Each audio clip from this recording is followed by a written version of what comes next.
இயேசு கிறிஸ்துவினிடமிருந்தும் உங்கள் அனைவருக்கும் கிருபையும் சமாதானம் உண்டாவதாக. ஆமேன். கிறிஸ்து இயேசுக்குள் அருமையான சகோதர சகோதரிகளே, நேற்றைய தினத்திலும் இன்றைய தினத்திலும் ஆண்டவருடைய சிலுவையின் பெருமைகளை குறித்து நாம் சிந்தித்து வருகிறோம். தபசு காலங்களில் சிறப்பு நிகழ்வுகளை நடத்தி ஆண்டவருக்கு மகிமையாக பல காரியங்களை நாம் பகிர்ந்து கொள்கிறோம். அதனால் இன்றைக்கு பெரியவர்கள் மத்தியில் எங்களுடைய senior pastor reverend T. Augustine ஐயா எங்களை அன்புடன் அழைத்து பயன்படுத்துகிற நன்மைகளுக்காக நன்றி செலுத்துகிறோம். அதனால் ஐயாவுக்கும் சபை சங்க அவயவங்களுக்கும் ஆயர் பெருமக்கள் நிறைய பேர் வருகை தந்திருக்கிறீர்கள். உங்களுக்கும் என்னுடைய அன்பான தோத்திரங்களை வாழ்த்துக்களை தெரிவித்துக் கொள்வதிலே மகிழ்ச்சி அடைகிறேன். தஞ்சை குருசேகரத்திலே 5 ஆண்டுகள் பணியாற்றினேன். என்னுடைய மனைவி அந்த பள்ளியிலே கேர்ள்ஸ் கிறிஸ்டியன் பள்ளியிலே பணியாற்றுகிறார்கள். என்னுடைய பிள்ளைகள் 3 பிள்ளைகள். மூத்த பிள்ளை ஜெர்மனியில் எம்டெக் படித்து கொண்டிருக்கிறார்கள். என்னுடைய 2வது மகள் பிஷப் ஹீபர் காலேஜில் செகண்ட் இயர் எம்எஸ்சி படிக்கிறாங்க. ஒரு மகன் இருக்கிறார், 11ஆம் வகுப்பு தேர்வுகளை எழுதி கொண்டிருக்கிறார். என்னுடைய தகப்பனார் கூடுவெளி என்கின்ற கிராமத்திலே 18 ஆண்டுகள் கிராம சபை உபதேசியராக பணியாற்றினார். காலையில் ஒரு பஸ்ஸு போகும், சாயந்தரம் ஒரு பஸ்ஸு வரும். அந்த மாதிரி குக்கிராமங்களில் பணியாற்றிய உபதேசியார்களின் குடும்பத்தின் பிள்ளைகளை இறைவன் ஆசீர்வதித்திருக்கிறார். என்னுடைய மகள் ஜெர்மனி சென்று படிப்பாங்கன்னு நாங்கள்லாம் நினைக்கவே இல்லை. இறைவனுக்கு ஊழியம் செய்கிற, ஒப்படைப்போடு உழைக்கிற பிள்ளைகளை அவர் உயர்த்துகிறார் என்பதற்கு சாட்சியாக நாங்கள் நிற்கிறோம். எனவே பாடும் வரம் பெற்ற அருமை ஐயா ரெவரண்ட் அகஸ்டின் ஐயா அவர்கள் எங்களெல்லாம் அழைத்து பயன்படுத்துவது மிக்க மகிழ்ச்சி. நாளைய தினத்திலும் தரங்கை மறை மாவட்டத்திலிருந்து சபைகுரு சாம்சன் ஐயா அவர்கள் வருகிறார்கள். அவர்களும் பாடும் வரம் பெற்றவர்கள், நன்றாக நற்செய்தி அறிவிக்கக்கூடியவர்கள். இன்றைக்கு ஒரு பாடலை பாடி இறை சிந்தனைக்குள் செல்லலாம் என்று விரும்புகிறோம். ஹேமா ஜான் அவர்கள் ஒரு பாடல் இருக்கிறது, இயேசுவின் அன்பை தியானிக்கையில் என்று அவங்க பாடுவாங்க. ரொம்ப அழகான ஒரு பாடல், அதை பாட கேட்போமாக.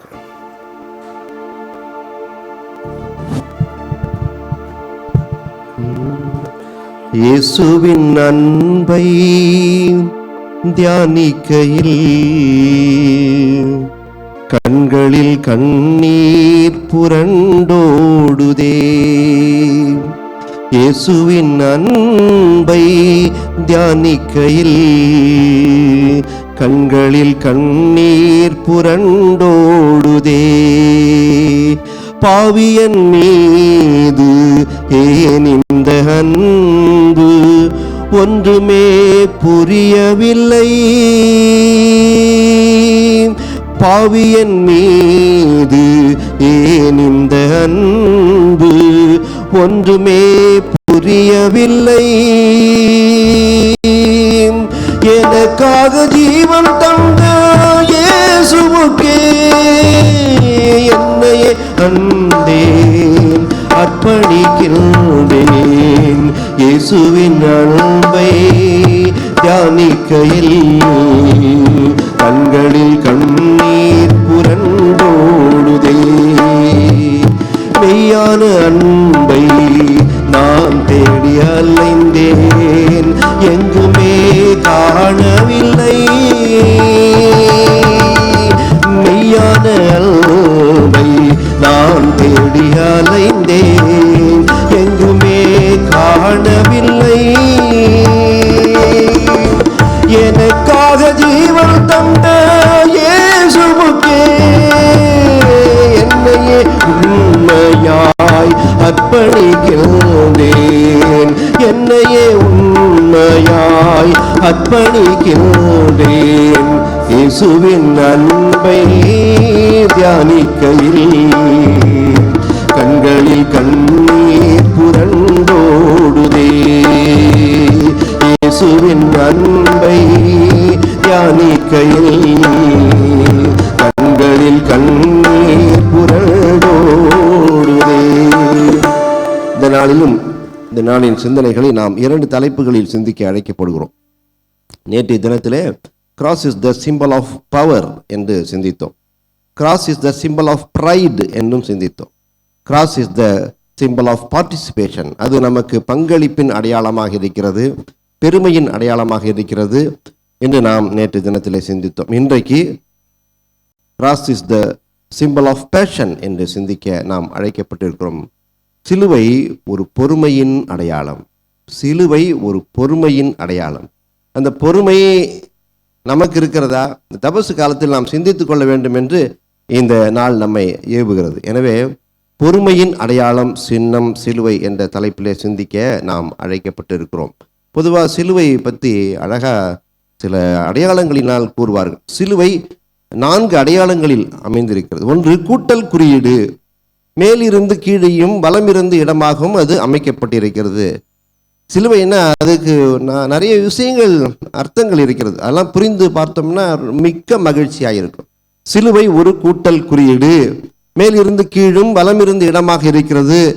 மேலிருந்து கீழாக இருக்கிறது. கடவுளுக்கு நமக்கு நல்ல உறவு இருக்க வேண்டும் என்று போதிக்கிறது. இடது வலதாக இருக்கின்ற அந்த பக்கங்கள் மனிதனுக்கும் நல்ல உறவில் இருங்கள்.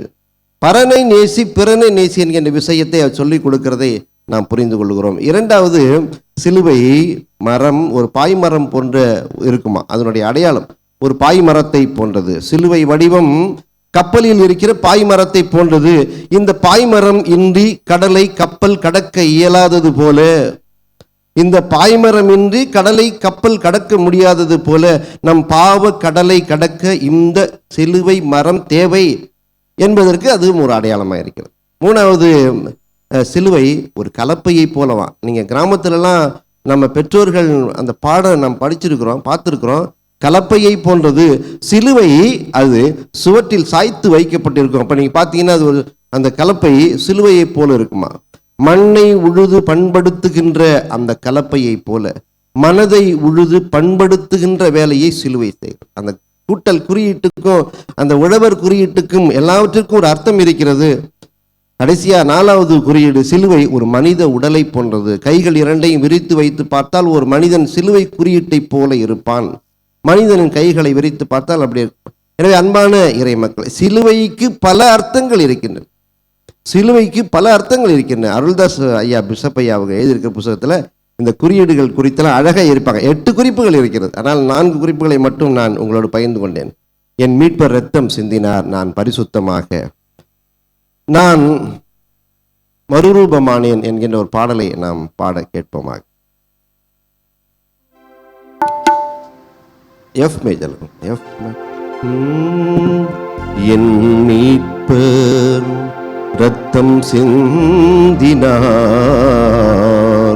நான் பரிசுத்தமாக, அவர் எனக்காய் மரித்தெழுந்தார், அவர் எனக்காய் மரித்தெழுந்தார், நான் மறுரூபமாக. என் மீட்பர் இரத்தம் சிந்தினார், நான் பரிசுத்தமாக, என் பாவ கரை போக்க தம்மை பலியாய் ஈந்தாரே, நான் மோட்ச வழி செல்ல ஜீவ பாதை ஈந்தாரே, நான் பாவ கரை போக்க தம்மை பலியாய் ஈந்தாரே, நான் மோட்ச வழி செல்ல ஜீவ பாதை ஈந்தாரே, ஜீவ பாதை ஈந்தாரே.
விதமாக எபிரேயர் 12ஆம் அதிகாரம் 1 வசனம் விதமாக கூறுகிறது. பொறுமையின் சின்னம் சிலுவை. ஆண்டவராக இயேசு கிறிஸ்து தன்னுடைய பாடுகளை எல்லாம் பொறுமையோடு சகித்தார். நமக்கு அந்த வசனம் இவ்விதமாக கூறுகிறது. எபிரேயர் 12:1 தான் இந்த தலைப்பின் அடித்தளமாக இருக்கிறது. நமக்கு நியமிக்கப்பட்டிருக்கிற ஓட்டத்திலே பொறுமையோடே ஓடக்கடவோம். அழகான ஒரு வசனம் இது. எல்லாருக்கும் படிக்கும்போதெல்லாம் ஒரு ஆறுதலையும் நம்பிக்கையும் மகிழ்ச்சியும் தரக்கூடிய வசனமாக இது இருக்கிறது. நமக்கு நியமிக்கப்பட்டிருக்கிற ஓட்டத்திலே பொறுமையோடு ஓடக்கடவோம். ஏன் எனக்கு அது கிடைக்கல, ஏன் எனக்கு இது கிடைக்கல, ஏன் இப்படி நடக்கலை அப்படி நடக்கலை அப்படிலாம் இல்லை. இயேசு கிறிஸ்துவின் பாதையை நாம் பின்பற்றி செல்ல வேண்டும். அருமையான இறை மக்கள், இயேசு கிறிஸ்து பாடுகளை தமக்கு நியமிக்கப்பட்டிருக்கிற ஓட்டத்திலே பொறுமையோடே சகித்தார். அதில் பார்த்தோம்னா லூக்கா 22ஆம் அதிகாரத்தில் பிலாத்துவின் அரண்மனை வருகிறது. அதில் பிலாத்துவின் அரண்மனையிலே முள்முடி சூட்டப்படுகிறது, அடித்து அவமானப்படுத்தப்படுகிறது, துப்புகிறார்கள், குட்டுகிறார்கள், அவமானப்படுத்துகிறார்கள். இரவு முழுவதும் அலைக்கழிப்பு இருக்கிறது. ஆனால் இவைகள் அனைத்தையும் ஆண்டவர் இயேசு கிறிஸ்து பொறுமையோடே சகித்தார். அவர் வல்லமையை அப்படி காண்பித்திருந்தார்னா எல்லாரும் பஸ்பமாகியிருப்பாங்க, நெருப்பு போல் எரிஞ்சிருக்கலாம், அந்த இடத்துலேருந்து மீண்டு அவர் வெளியிலே வந்திருக்கலாம். ஆனால் தமக்கு இறைவன் நியமித்திருக்கிற ஓட்டம் இதுதான் என்று அவர் அறிந்து அதிலே அவர் பொறுமையோடு ஓடுகிறதை பார்க்கிறோம். அருமையான இறை மக்களே, நமக்கு நியமிக்கப்பட்டிருக்க ஓட்டத்திலே பொறுமையோடே ஓடக்கடவும். ஆண்டவர் நமக்கென்று ஒரு அருமையான ஆசீர்வாதமான வாழ்வை கொடுத்திருக்கிறார். இந்த நாளிலே இந்த பகுதியிலே நாம் பார்ப்போம் என்றால் அந்த எபிரேயர் 12:1 நமக்கு நியமிக்கப்பட்டிருக்கிற ஓட்டத்திலே பொறுமையோடே ஓடக்கடவும். எதுலேயும் பொறுமையாக நம்ம செயல்பட முடியல, பொறுமையாக பைபிள் படிக்க முடியல. முதல் விஷயம், பொறுமையாக பைபிள் படிக்க முடியல. 2 ஃபோன் கால் வந்துடுது, 2 மெசேஜ் வந்துடுது. பொறுமையாக ஜெபம் பண்ண முடியல, பொறுமையாக பிரசங்கம் கேட்க முடியல, பொறுமையாக குடும்பம் ஜெபம் கூட செய்ய முடியல. எதுவுமே பொறுமையாக செய்ய முடியல. பொறுமையாக இருக்க முதல்ல கற்றுக்கொள்ள வேண்டும். அது ஒரு ட்ரைனிங் போலவா. கலாத்தியர் 5ஆம் அதிகாரம் 22ஆம் வசனம், ஆவியின் கனியில் அன்பு, சந்தோஷம், சமாதானம் எல்லாம் இருக்கும். ஆனால் இதற்கு மட்டும் ஒரு அடைமொழி சேர்த்திருப்பார்கள், நீடிய பொறுமை இல்லைன்னா நீங்கள் குடும்பம் நடத்த முடியாது, நீடிய பொறுமை இல்லைன்னா நீங்கள் பாஸ்டாக இருக்க முடியாது, நீடிய பொறுமையாக இல்லைன்னா தலைமை ஆசிரியராக இருக்க முடியாது, நீடிய பொறுமை இல்லைன்னா நீங்கள் அரசு ஊழியராக கூட இருக்க முடியாது, குடும்பமே நடத்த முடியாது. நீடிய பொறுமை வேண்டும். திருமறையிலே அவைகளுக்கு நிறைய எடுத்துக்காட்டுகள் இருக்கின்றன. 30 நிமிஷத்துக்கு மேலே பிரசங்கம் கேட்க முடியல, பொறுமையாக இருக்க முடியல, அப்படிலாம் நமக்கு சூழ்நிலைகள் இருந்து கொண்டிருக்கு. அருமையான இறை மக்கள், அதனால் ஒரு கதை உங்களுக்கு சொல்ல விரும்புகிறேன். இந்த தபசு காலத்திற்கென்று சில முகங்கள் வைத்திருப்பாங்க நம்ம கிறிஸ்தவர்களாக, சிஎஸ்ஐயாக இருக்கட்டும், டிஎல்சிக்காரங்களாக இருக்கட்டும், ஆர்சிக்காரங்களாக இருக்கட்டும். தபசு காலத்திற்கென்று ஒரு சில மாற்றங்கள் செய்வார்கள். ஒரு ஆர்சி ஃபாதர் அறிவிச்சிருந்தாராம், இந்த தபசு காலம் தொடங்கிருச்சு, மாலையில் அந்தி மணி 6 மணிக்கு சரியாக அடிக்கும். அது அடிக்கும்போது யார் யார் என்னென்ன வேலை செஞ்சுட்டு இருந்தீங்களோ எல்லோரும் என்ன செய்யுங்க, அப்படியே நிறுத்திட்டு உங்கள் வேலையை நிறுத்திட்டு கொஞ்சம் ஜெப நிலையில் இல்லைங்கன்னு அவர் சொல்லியிருக்கிறார். யார் பைப் அடிச்சுட்டு இருந்தீங்கன்னா அப்படியே பைப் அடித்த மாதிரி இருங்க, சைக்கிள் ஓட்டிகிட்டு இருந்தீங்கன்னா சைக்கிள் ஓட்டின மாதிரி இருங்க, கிணத்துல தண்ணி இழுத்துக்கிட்டு இருந்தீங்கன்னா அப்படியே கொஞ்சம் நேரம் ஸ்டில் போட்ட மாதிரி இருங்க, ஜெப நிலையில் இருங்கள் என்று அவர் சொன்னார். அவர் இருந்த அந்த சர்ச்சுக்கு பக்கத்தில் நிறைய ஸ்லம் ஏரியா மக்கள் இருந்தாங்களாம், எல்லாம் உழைப்பாளர் குடும்பங்கள். மாலை 5:30 மணிக்கு 2 குடும்பத்துக்கு இடையில் சண்டை ஆரம்பிச்சிருச்சா. 5:40க்கு சண்டை கொஞ்சம் கூட வந்துருச்சா. 5:40க்கு 5:50க்கு கொஞ்சம் தள்ளு முள்ளு ஆயிடுச்சு, சண்டை கொஞ்சம் அதிகமாகிடுச்சு.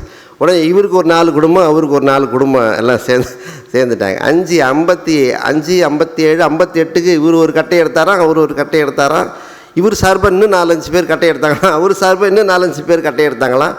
6 மணிக்கு முன்னால் அந்த 5:59க்கு கட்டையை ஓங்கி மண்டையை அடிக்க ஓங்கும்போது ஆலய மணி அடித்து விட்டது. ஆலய மணி அடித்தா என்ன செய்யணும், எல்லோரும் அப்படியே நீங்கள் என்னென்ன வேலை செஞ்சுட்டு இருந்தீங்களோ அப்படியே நிற்கணும், ஸ்டில் போட்ட மாதிரி நிற்கணும்னு ஃபாதர் சொல்லியிருக்கிறாங்க. பாஸ்டர் சொன்னால் கூட கேட்க மாட்டாங்க, ஃபாதர் சொன்னால் ரொம்ப கீழ்ப்படிவாங்க. அந்த சர்ச்சு பக்கம் போய் பாருங்கள். அப்படியே நின்றுட்டாங்களா. 6 மணிக்கு மணி அடித்தால் தான் எல்லோரும் கட்டையை தூக்கிய வண்ணமாக நின்று கொண்டே இருந்தார்களா. மணி அடித்து முடித்தவுடன் அது அடித்த வேகத்தை விட அதிகமாக அவர் மண்டை உடைத்தார், இவர் மண்டை உடைத்தார், அதிகமாக அடித்து கொண்டார்கள்.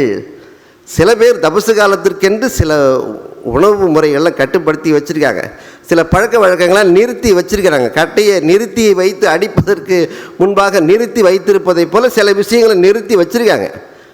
எப்படா முடியட்டும், மணி அடிக்கிறதுன்னு இல்லை, எப்படா முடியட்டும் இந்த 40 நாளுன்னு நிறுத்தி வச்சுருக்காங்க. முடிந்த பிறகு அதிகமாக அதற்குள் இணைவதற்கு காத்திருக்கிறார்கள். அதுவல்ல தபசு காலம், இது ஒரு பயிற்சியின் காலம். இந்த 40 நாள் எப்படி இருந்தீங்களோ அப்படி இருங்க என்று சொல்வதற்கான அருமையான காலமாக இருக்கிறது. அருமையான இறை மக்களே, உங்களுக்கு நியமிக்கப்பட்டிருக்க ஓட்டத்திலே பொறுமையோடே ஓடுங்கள். இறைவன் அதற்குரிய ஆசீர்வாதத்தை நமக்கென்று வழங்குவார். அருமையான இறை மக்களே, இந்த நாளிலே ஆவியின் கனியிலே அந்த பொறுமையை நாம் பார்க்கிறோம். அதனால் தேவ ஆலயத்திலே அநியாயம் நடக்கிறது. யோவான் 2ஆம் அதிகாரத்தில் ஆண்டவர் இயேசு கிறிஸ்து அங்கே செல்கிறார். அவரால் பொறுமையாக இருக்க முடியல. இயேசு கிறிஸ்துவாலும் பொறுமையாக இருக்க முடியல. சாட்டையை உருவாக்கினார். அடித்தார் என்ற வாசகம் இல்லாமல் அழகாக எழுதியிருக்கிறார்கள். ஏசாமி சர்ச்சில் புந்து அடித்தாருங்க பாருங்கள். பைபிள் யோவான் 2ஆம் அதிகாரம் 13ஆம் வசனம், நாங்களும் உங்களை அடிப்போங்க. அது ரெஃபரன்ஸுக்கு எல்லாத்துக்குமே எடுத்துக்குவாங்க. ஆனால் அழகாக எழுதியிருக்கிறாங்க. எல்லாவற்றையும் தள்ளிவிட்டு அங்கே நெறிப்படுத்தினார், ஒரு விஷயத்தை சரி செய்து கொடுக்க விரும்புகிறார் என்று அழகாய் பதிவு செய்து தேவாலயத்திலே சாட்டை எடுத்து அவர் எல்லாவற்றையும். ஆனால் அநீதி நடக்கிறது இடங்களில் சாட்டை எடுக்க வேண்டும். அநீதி நடக்குதுன்னா நம்மளால் பார்த்துட்டு சும்மா இருக்க முடியாது, சாட்டை எடுக்கணும் தான். ஆனால் யாரெல்லாம் சாட்டை எடுக்கணும்னா அதுக்கு பின்னால் வரலாற்றையும் பார்க்கணும். சிலுவை சுமக்க ஆயத்தமாக இருக்கிறவர்களெல்லாம் சாட்டை எடுக்கலாம். நீங்கள் என்னைக்கு சாட்டை எடுக்கிறீங்களோ 4 நாள் கழித்து சிலுவை சுமக்கிற அனுபவம் வரும். சிலுவை சுமக்க அனுபவம் வரும். உங்களை சிலுவைக்குள் உட்படுத்துவார்கள். துன்பங்களும் துயரங்களும் வரும். அதையும் ஏற்றுக்கொள்ளுகிற பொறுமையும் அன்பும் இருந்தால் நீங்கள் சாட்டை எடுக்கலாம். அருமையான இறை மக்களே, அநீதியை எதிர்ப்பதினால் வரும் பொறுமையை ஆண்டவர் சகித்தார். அநீதியை எதிர்ப்பதினால் ஒரு துன்பம் வரும். அநீதியை எதிர்ப்பதினால் வரும் துன்பத்தை பொறுமையோடே சகித்தார். அருமையான இறை மக்களே, இந்த நாளிலே ஆண்டவர் இயேசு கிறிஸ்து நமக்கு நல்ல உதாரணமாக இருக்கிறார். அதனால் சிலுவை குறித்து ஒரு பாடல் டிடிஎஸில் பாடுவாங்க. அந்த 7 வார்த்தைக்குமே ஒரு பாட்டு அமைச்சிருக்காங்க. அதை நீங்கள் வாய்ப்பு இருந்தால் அதை நீங்கள் கேட்கலாம். சிலுவையில் நின்றெழுந்த அன்பின் குரல் என்ற ஒரு பாடலை பாட கேட்போமா? சிலுவையில் நின்றெழுந்த அன்பின் குரல் நம்மை சீராக்கி நேராக்கும் மன்னன் குரல். சிலுவையில் நின்றெழுந்த அன்பின் குரல் மன்னிப்பின் குரல் தன்னையே முதல் எழுப்பி மாந்ததம் பாவத்தை போக்கிவிட்டான். மன்னிப்பின் குரல் தன்னையே முதல் எழுப்பி மாந்ததம் பாவத்தை போக்கிவிட்டான். மீட்பின் குரல் தன்னையே பிறகெழுப்பி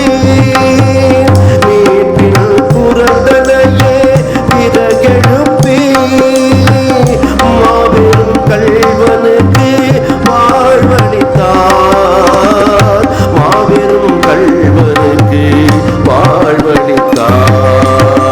சிலுவையில் எழுந்த அன்பின் குரல் நம்மை சீராக்கி நேராக்கும் மன்னன் குரல்.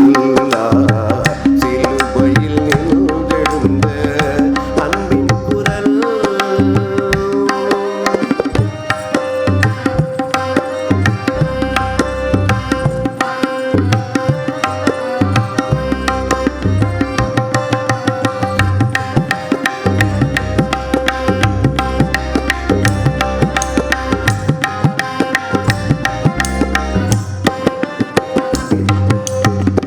பாசத்தின் குரல் தன்னையே பார்த்திபனும் பார்வோற்றும் மரியாளுக்கு வழங்கி நின்றார். பாசத்தின் குரல் தன்னையே பார்த்திபனும் பார்வோற்றும் மரியாளுக்கு வழங்கி நின்றார்.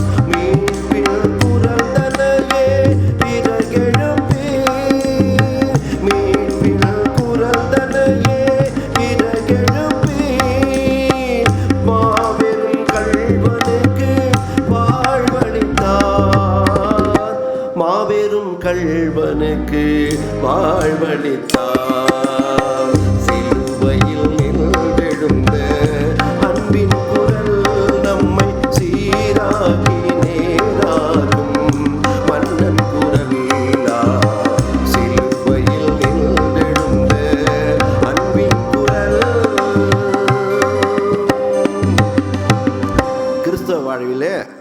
படிநிலைகள் இருக்குது. ஒரு ஸ்டெப்பாக ஏறி நம்ம முன்னேறணும். இந்த ஆன்மீக காலங்கள், இந்த தப காலங்கள் இன்னும் சிறப்பாக நம்மை பயிற்சிக்கு உட்படுத்துவது அதனால தான். அதனால் 3 படிநிலைகள் இருக்கிறதா. ஒன்று, கிறிஸ்துவை படித்து கொள்ளுதல். கிறிஸ்துவிடம் படித்து கொள்ளுதல்ங்கிறது அது எல்கேஜி யூகேஜி. கிறிஸ்துவை படித்து கொள்ளுதல், அவரையே படித்தல். கிறிஸ்துவை படித்து கொள்ளுங்கள். இரண்டாவது, அதை படித்த பிறகு 10th பாஸ் பண்ணி +2 போகிற பிறகு கிறிஸ்துவை பின்பற்றுங்கள். கிறிஸ்துவை படித்து கொண்டவர்களால் தான் பின்பற்ற முடியும், பின்பற்றுகிறவர்களால் தான் பிரதிபலிக்க முடியும். கிறிஸ்துவை பிரதிபலியுங்கள். ஒரு காலகட்டத்தில் கிறிஸ்துவை பிரதிபலியுங்கள். அவரை பார்த்தா கிறிஸ்தவ மொழியராக தெரியுது, இவரை பார்த்தா கிறிஸ்தவராக தெரியுது. கிறிஸ்துவை பிரதிபலியுங்கள். உங்கள் தெருவில், உங்கள் வீட்டில். மீட்பின் அனுபவம், நற்செய்தியின் பறைசாற்றுதல் உங்கள் இல்லத்திலிருந்து தொடங்கட்டும். கிறிஸ்துவை படித்தவர்களால் தான் பின்பற்ற முடியும். கிறிஸ்துவை பின்பற்றுகிறவர்களால் தான் பிரதிபலிக்க முடியும். படிக்காதவர்களால் பின்பற்ற முடியாது, பின்பற்ற முடியாதவர்களால் பிரதிபலிக்க முடியாது. அருமையான இறைமக்களே, உபவாசம், பாத யாத்திரை எல்லாம் செய்வாங்க. இந்த ஆன்மீக கடன்கள் நிறைவேற்றுவதற்காக உபவாசம் இருத்தல், பாத யாத்திரை செல்லுதல், அன்னதானம் வழங்குதல், இவைகளெல்லாம் ஒரு ஆன்மீக பக்தி முயற்சி என்று சொல்லுகிறாங்க. நீங்கள் வேணால் கேட்டு பாருங்களேன், இது எதுக்கு நீங்கள் செய்கிறீங்க, எதுக்கு பாத யாத்திரை போகிறீங்க? கும்பகோணத்துலேருந்து நம்ம டிஎல்சிக்காரவங்களே ஒரு 10 பேர் சேர்ந்து கால்நடையாக நடந்து வேளாங்கண்ணி போய் ஜெபம் பண்ணிட்டு வராங்க. அவங்களுக்கு பின்னால் தஞ்சாவூர்காரங்க போகிறாங்க, அவங்களுக்கு பின்னால் லால்குடிக்காரங்க போகிறாங்க. நீங்களாம் எங்கெங்கே போகிறீங்க அப்படின்னு கேட்டால், இல்லை எங்கள் அப்பா மார்ச் 6ஆம் தேதினா நடக்க ஆரம்பிச்சிருவார், 9ஆம் தேதி போய் முடிப்பார். நீங்கள் பாத யாத்திரை செய்கிறவங்க, பசியாக இருக்கிறவங்க, உபவாசம் இருக்கிறவங்க எல்லாத்தையும் நீங்கள் கேட்டு பாருங்களேன். இல்லை எங்கள் அப்பா செஞ்சாங்க, நான் செஞ்சேன். இது ஒரு ஆன்மீக முயற்சி. ஏன் செய்கிறீங்கன்னு கேட்டோம்னா, பாரம்பரியத்தை சுட்டி காட்டுவோம். எனக்கு எதற்காக செய்கிறேன் என்று தெரியல, மார்ச் 6ஆம் தேதி வந்தால் நாங்கள் நடக்க ஆரம்பிச்சிருவோம். அர்த்தமற்ற முறையிலோ ஈடுபாடற்ற வகையிலோ நாம் செய்தல் என்பது நமக்கு ஆன்மீக அனுபவங்களை கொடுக்காது என்று நாம் இந்த தபசு காலங்களில் புரிந்து கொள்ளுகிறோம். அருமையான இறை மக்களே, இந்த தபசு காலங்களில் சாத்தான் நம்ம ரொம்பவும் சோதிப்பான். சாத்தான் நம்ம அதிகமாக வந்து கிட்டி சேர்ந்து நம்ம எப்படிலாம் வீணடிக்கணுமோ, எப்படிலாம் நம்ம அடிக்குமோ எல்லா காரியங்களும் செய்வார். ஆனால் அதற்கு உட்பிரவேசிக்காமல் இறைவனோடு நாம் இணைவதற்கு அழைக்கப்படுகிறோம். ஆண்டவர் இயேசு கிறிஸ்து தமக்கு நியமிக்கப்பட்டிருக்க ஓட்டத்திலே பொறுமையோடே ஓடினார். எல்லா காரியங்களிலும் பொறுமையை அவர் சகித்தார். அருமையான இறை மக்களே, அதனால் நமக்கு நியமிக்கப்பட்டிருக்கிற ஓட்டம் நமக்கு தான் தெரியாது. எனக்கு ஏன் அது கிடைக்கல, இது ஏன் கிடைக்கல என்கின்ற எண்ணங்களே வேண்டாம். அருமையான இறை மக்களே, அதனால் ஆண்டவர் இந்த நாட்களில் சாத்தானை வென்றார். 3 சோதனைகள் அவர் முன்பாகவும் இருந்தது. சோதனைகளை எல்லாம் வென்று பொறுமையோடே கர்த்தருக்கென்று கனி கொடுக்கிற ஒரு திராட்சை செடியாக, கொடியாக அவர் விளங்கினார். அதனால் நமக்கு இந்த நாட்களில் இறைவன் கொடுத்திருக்கிற ஆசீர்வாதத்தை பின்பற்ற அழைக்கப்படுவோம். சாத்தானின் நரகத்திலே ஒரு போட்டி, ஒரு விஷயம் நடைபெற்று தான். சாத்தான் தனக்கென்று ஒரு தளபதியை தேர்ந்தெடுக்க வேண்டும் என்று அவன் நினைத்தானான். அப்பொழுது அவன் ஒரு 10 பேர் 30 பேர் அழைச்சி, நான் உங்களெல்லாம் அழைச்சிட்டு போகிறேன், நீங்களாம் ரொம்ப திறமையான சாத்தான்கள், உங்களில் ஒரு தளபதியை நான் தெரிந்தெடுக்க விரும்புகிறேன். அதனால் உங்களுக்கெல்லாம் ஒரு போட்டி. உங்களை நான் காட்டுக்கு அழைச்சிட்டு போய் பெரிய ஆலமரத்து அடியில் நின்று, நான் மேலே நிறைய நாரை பறவைகள்லாம் போகும், அவைகளை சுட்டு தள்ளி கொண்டே இருப்பேன், அவைகள்லாம் விழும், அவைகளை நீங்கள் என்னிடம் கொண்டு வரும் முறை வைத்து தளபதியை கண்டுபிடிக்க சாத்தானின் தளபதியை கண்டுபிடிக்கப் போகிறேன் என்று சாத்தான் சொன்னானா. 1 5 கிலோ 6 கிலோ நாரைகள் மேலே பறக்கும். இவங்க 30 பேர் போனாங்க. ஆகா, நாம் தான் தளபதி ஆக போகிறோம், செய்திருவோம் வாங்கன்னு எல்லாரும் காட்டுக்கு சென்றார்கள். சாத்தானின் தலைவன் மேலே செல்கின்ற பறவைகளை எல்லாம் சுட்டு வீழ்த்தினான். எல்லா 30 சாத்தானின் அடுத்த கட்ட தலைவர்கள்லாம் இழுத்துட்டு வந்து போட்டாங்க அவருடைய பக்கத்தில். அவருடைய காலடியிலே கொண்டு வந்து போட்டுக்கொண்டே இருந்தாங்க. ஒருவன் மட்டும் வித்தியாசமாக செய்தான்.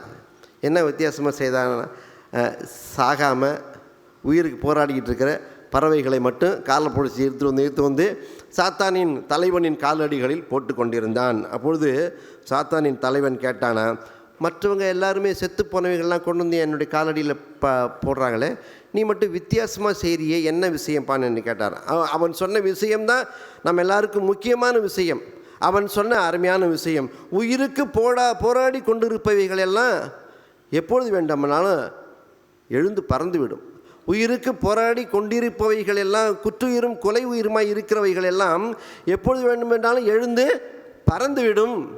செத்து போனவைகள் எல்லாம் நம் சொத்து போன்றவைகள். பாவத்தில் செத்து போனவைகள் எல்லாம் நம் சொத்து போன்றவைகள். அவங்களுக்கு போய் பாடம் நடத்தணும்னு அவசியம் இல்லை. 5:30 மணி ஆனால் டாஸ்மார்க்கு முன்னால் போய் நின்றுடுவாங்க. அவங்கெல்லாம் அங்கேயே கிடப்பாங்க. 9:30 மணிக்கு தூக்கிக்கலாம். செத்து போனவைகள் எல்லாம் நம் சொத்து போன்றவைகள். பாவத்திற்கும் பரிசுத்தத்திற்குமான ஒரு ஓட்டம் ஓடுகிறாங்களே ஒரு கூட்டம், அவங்கள தான் முதல்ல பிடிச்சிட்டு வந்து அவங்க காலடியில் போடணுன்னாராம். ரொம்ப சந்தோஷமாக இருந்துச்சு. நீ தானே தளபதி, நீ தானே என்னுடைய அடுத்த தளபதி என்று அவரை சாத்தானின் தளபதியாக நியமித்தார்களாம். இன்றைக்கு ஆன்மீகத்துக்கும் பாவத்திற்குமான ஒரு பெண்டுலம், ஒரு ஓட்டம் ஓடிக்கொண்டிருக்கு. இப்படியும் ஓடுவாங்க, இப்படியும் ஓடுவாங்க. பெண்டுலம் வாழ்க்கலாக்கெல்லாம் இன்றைக்கி இளைஞர்களுக்கு யாருக்கும் அப்படி காட்டக்கூட முடியல. அந்த அளவுக்கு பெண்டுலம் வாழ்க்கலாக்கெல்லாம் இல்லை.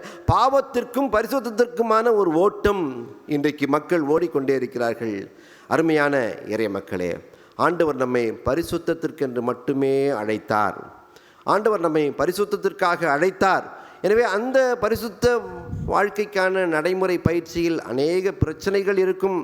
ஆனால் அவைகளை பொறுமையோடு நாம் சகிக்க அழைக்கப்படுகிறோம். பொறுமையாக ஜெபம் பண்ணணும், பொறுமையாக பைபிள் படிக்கணும், பொறுமையாக இந்த காலகட்டங்களில் நம்ம கொடுக்கப்பட்டிருக்கிற எல்லா காரியங்களையும் செய்வதற்கு ஆண்டவர் நம்மை அழைக்கிறார். அருமையான இறைமக்கள், அதனால் இந்த நாளிலே நமக்கு இறைவன் கொடுத்திருக்கிற ஆசீர்வாதங்களை எண்ணி மகிழ்ச்சி அடைவோமாக. புதிய புதிய தலைமுறைக்கு புதிய புதிய சிலுவை. ஒரு காலகட்டத்தில் ஒரு சிலுவை கொடுக்கப்பட்டுச்சு 50 வயசு 50-60 வருஷத்துக்கு முன்னால்.